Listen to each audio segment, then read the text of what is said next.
Alam mo ba na minsan, kahit wala kang ginagawa may mga babae pa ring hindi ka maalis sa isip nila? Pero teka, paano nangyayari yon kung hindi naman kayo nag-uusap, hindi ka nagpaparamdam, at halos invisible ka sa kanya? Ang sikreto, psychology. At sa video na to, ibabahagi ko sa iyo ang tatlong psychological tricks para kahit wala kang chat, wala kang paramdam, ikaw pa rin ang naiisip niya gabi-gabi. Ang problema kasi sa karamihan ng lalaki, akala nila para mapansin ng babae, kailangan lagi silang nandyan. Good morning text, good night text, lagi online, laging magpaparamdam. Pero ang hindi nila alam, kapag sobra kang present, nawawala ang mystery. Tapos kapag nawala ang mystery, nawawala rin ang curiosity.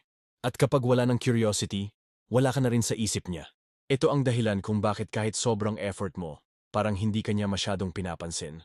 Mas lalo pa siyang nawawalan ng gana kasi ramdam niya na ikaw ang mas naghahabol. Ngayon, ang tanong, paano mo ba gagawin na ikaw ang paulit-ulit niyang maiisip? Kahit wala kang ginagawa, isipin mo ito. Nandyan ka, araw-araw nag-chat, araw-araw nagpaparamdam, pero parang wala siyang pakialam.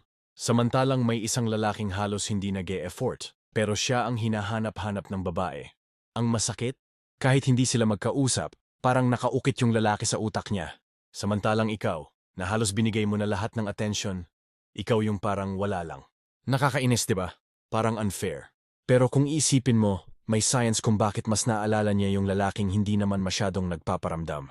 At dito papasok yung tatlong psychological tricks na pag-uusapan natin. Psychological trick number 1, gamitin ang lakas ng kawalan. Sa psychology, merong tinatawag na Zeigarnik effect. Ito ang tendency ng utak ng tao na paulit-ulit na isipin ang mga bagay na hindi tapos. Kapag may kulang, kapag may bitin, kapag hindi buo, mas lalo itong bumabalik sa isip natin. At ito ang sikreto ng mga lalaking hindi agad-agad nagpaparamdam. Kapag nagpakita ka ng interest pero bigla kang nawala, bitin siya. Kapag nagkwento ka pero hindi mo tinapos, magtatanong-tanong siya. Kapag nakita ka niya na minsan active, minsan hindi, mapapaisip siya. Dahil sa utak niya, merong kulang. At kapag may kulang, hindi niya yun mapakawalan. Ikaw ang nagiging unfinished business sa isip niya. Kaya kung gusto mong hindi ka maalis sa isip ng babae, huwag kang maging laging available. Ipakita mong kaya mong maging present, pero kaya mo ring mawala. At doon siya mas mababaliw kasi hahanapin niya yung kulang. Na-experience mo na ba yung kahit wala kang ginagawa, bigla ka na lang naaalala ng babae? Yung tipong may maririnig siyang kanta, may makikitang bagay, o may mararamdaman siyang vibe, at ikaw agad yung pumapasok sa isip niya. Hindi ito magic, hindi rin ito tsamba. May psychology behind this. Ang problema sa karamihan ng lalaki, umaasa lang sila sa presence. Pag andyan sila, okay. Pag nawala sila, wala na rin ang connection. Parang cellphone na naka-off, useless. Kaya karamihan ng babae, mabilis silang makalimutan. Kasi wala silang naiwan na anchor sa utak ng babae. Walang memory trigger. Walang reason para maaalala siya beyond ng physical presence. Resulta, out of sight, out of mind. At kung hindi mo alam ang technique na ito, mabilis kang malilimutan kahit gaano pa ka-sincere yung effort mo. Imagine mo na lang, nag-e-effort ka mag-chat araw-araw. Nag-send ka ng good morning, good night, pinaparamdam mong sincere ka. Pero nung bigla kang nawala, isang linggo lang, wala na. Parang hindi ka na niya kilala. Samantalang yung isang lalaking minsan lang makausap, minsan lang makita, pero may kakaibang impression na iniwan, siya ang paulit-ulit na naiisip ng babae. Bakit ganon? Kasi marunong siyang gumamit ng associative triggers. At ito ang ikalawang psychological trick na kailangan mong matutunan. Psychological trick number 2, maging anchor sa isang malakas na trigger. Sa psychology, merong konsepto na tinatawag na anchoring at classical conditioning. Ito yung idea na kapag na-expose ka sa isang bagay na laging nakakabit sa isang emosyon, lahat ng beses na makikita o maririnig mo yon, maalala mo rin yung taong nakakonect doon. Halimbawa, kapag lagi kayong nag-uusap at lagi mong ginagamit yung isang specific na emoji, tuwing makikita niya yung emoji na yun sa kahit kaninong chat, ikaw agad ang maiisip niya. Kapag may particular kang sinasabi, tulad ng isang catchphrase, biro o term of endearment, tuwing maririnig niya yun sa ibang tao, ikaw agad ang papasok sa isip niya. Kapag may isang kanta o lugar na lagi mong binabanggit, nagiging memory anchor ka doon. Kapag narinig niya yung kanta na yun sa jeep, sa mall o sa TikTok, ikaw ang maiisip niya. Ganito gumagana ang utak. Napaka-associative nito. Kahit wala ka, basta na-trigger yung memory anchor mo, ikaw ang automatic na bumabalik sa isip niya. And dito nagkakaroon ng unfair advantage. Yung mga lalaking marunong gumamit ng teknik na to, hindi sila kailangan mag-effort ng todo sa chat. Hindi sila kailangan magpakita araw-araw. Dahil kahit wala sila, may mga bagay na sumisigaw ng pangalan nila sa utak ng babae. Para mas malinaw, eto yung mga simpleng paraan para magamit mo ito. 1. Gumamit ka ng salita na hindi common pero nakakatuwa o nakakatawa. Halimbawa, imbes na hi lang, sabihin mo, "Hoy alien!" O anong balita, superstar? Tuwing maririnig niya yung word na yon sa ibang tao, ikaw ang maaalala niya. 2. Pwede mong gawing trademark yung simpleng bagay. Halimbawa, laging thumbs up sa chat o lagi mong sinasabi, "Noted boss." Minsan mababaw pero powerful sa utak. 3. Kung alam mo yung paborito niyang kanta, gumawa ka ng inside joke tungkol doon. Halimbawa, kung mahilig siya sa isang OPM song, lagi mo siyang binibiro na yung theme song niya. Every time na maririnig niya yung kanta, ikaw agad ang papasok sa isip niya. Ito yung tinatawag kong memory planting. At ang masarap dito, hindi mo kailangan araw-araw na magpakita.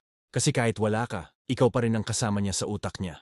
Na-experience mo na ba yung simpleng memory lang, pero bigla kang kinilig o nalungkot ulit? Parang bumabalik lahat ng emosyon kahit matagal na ang nangyari. Ganito rin ang utak ng babae.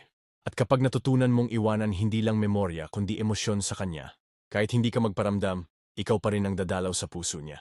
Ganito ang common mistake ng karamihan ng lalaki. Puro presence pero walang emotional impact. Oo, lagi silang nandyan, lagi silang nagchat-chat, lagi silang present, pero wala namang memorable na emosyon na naiiwan. Ang ending, mabilis silang nakakalimutan. Isipin mo to, kung lagi ka lang nagtatype ng kumain ka na, kung lagi lang good morning, good night, yes, sweet, pero wala siyang bigat sa emosyon niya. Kaya after a while, nagiging normal, nagiging boring, at eventually nagiging forgettable ka. Masakit isipin pero totoo. Kahit gaano ka pa kadalas magpakita, kung wala kang naiwan na malakas na emosyon, parang wala ka na rin. Samantalang may mga lalaking minsan lang dumaan sa buhay niya. Pero hanggang ngayon, hindi niya makalimutan. Bakit? Kasi nag-iwan sila ng malakas na emotional imprint. Hindi laging maganda, minsan masakit, minsan masaya.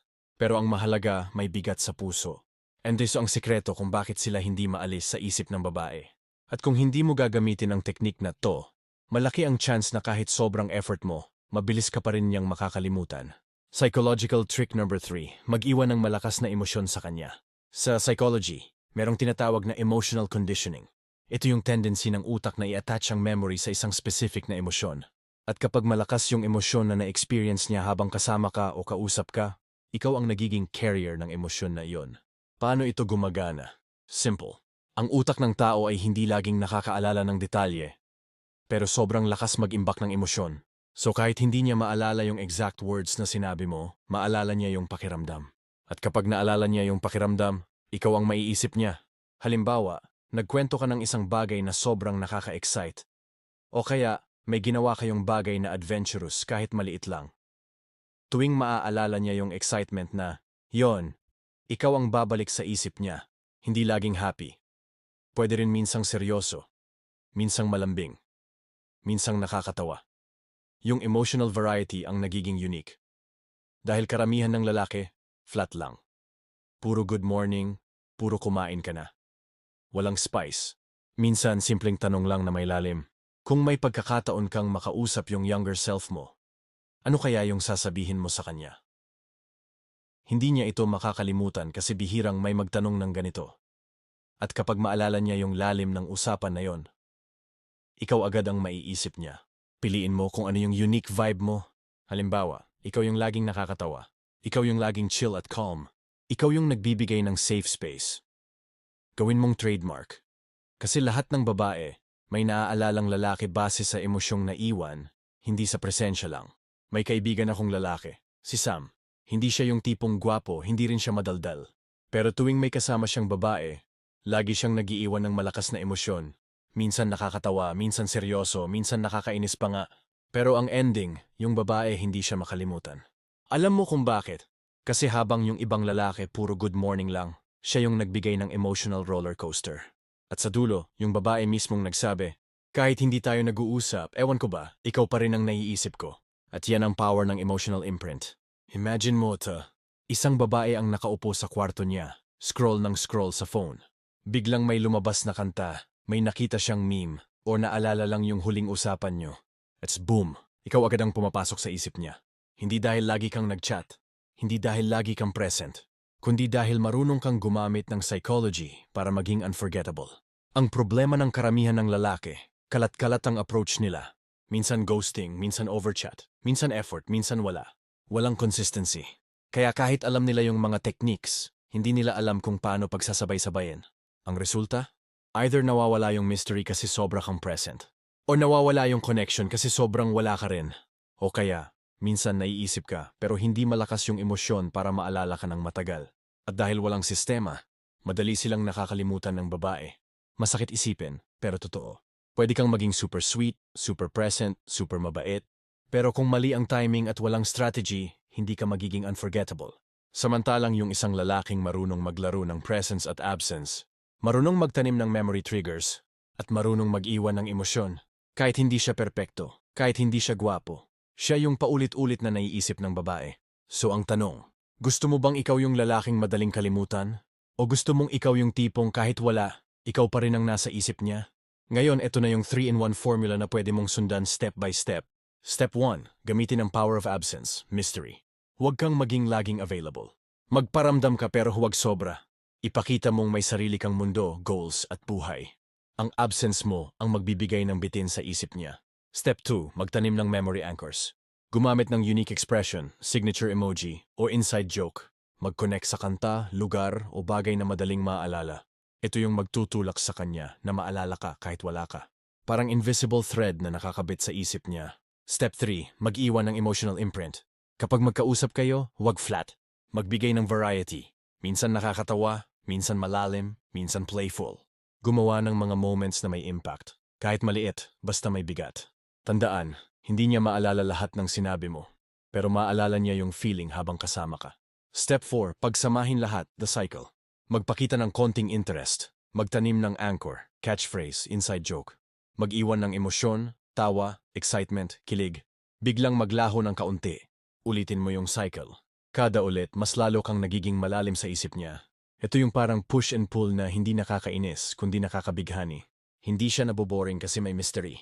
Hindi ka nakakalimutan kasi may anchors. Hindi ka mapakawalan kasi may emosyon. Isipin mo si Mark at si James. Si Mark araw-araw nag-chat. Mabait, consistent, pero flat. Pag nawala siya ng 1 week, wala na. Move on agad yung babae. Si James naman, minsan nagpaparamdam, minsan hindi. Pag nagkausap sila, may inside joke siya. May unique words, may tawanan, may malalim na usapan. Tapos bigla siyang busy. Hindi siya OA sa effort, pero siya yung hindi makalimutan. Guess what? Si James yung naiisip gabi-gabi. Hindi dahil mas gwapo siya, kundi dahil marunong siyang gumamit ng psychology. Kung susundin mo ang 3-in-1 na formula na to, magiging natural na hindi ka maalis sa isip ng babae. Kahit hindi kayo nag-uusap, kahit busy ka sa sarili mong mundo, ikaw pa rin ang babalik at babalik sa utak at puso niya. So, eto ang challenge ko sa'yo. Simulan mong gamitin ang cycle na ito sa mga simpleng interaction mo. Maliit na joke, maliit na anchor, kaunting mystery, tapos iiwanan mo ng emosyon. Ulit-ulitin mo. At kapag ginawa mo ito ng tama, malalaman mong totoo ang sinasabi ko. Hindi mo kailangang habulin ang babae para maalala ka. Kailangan mo lang maging unforgettable. Kung nagustuhan mo ang video na to, click like and share mo sa tropa mong nangangailangan nito. At huwag kalimutang mag-subscribe para sa mas marami pang ganitong psychological at stoic secrets tungkol sa attraction at relationships. See you sa susunod na video.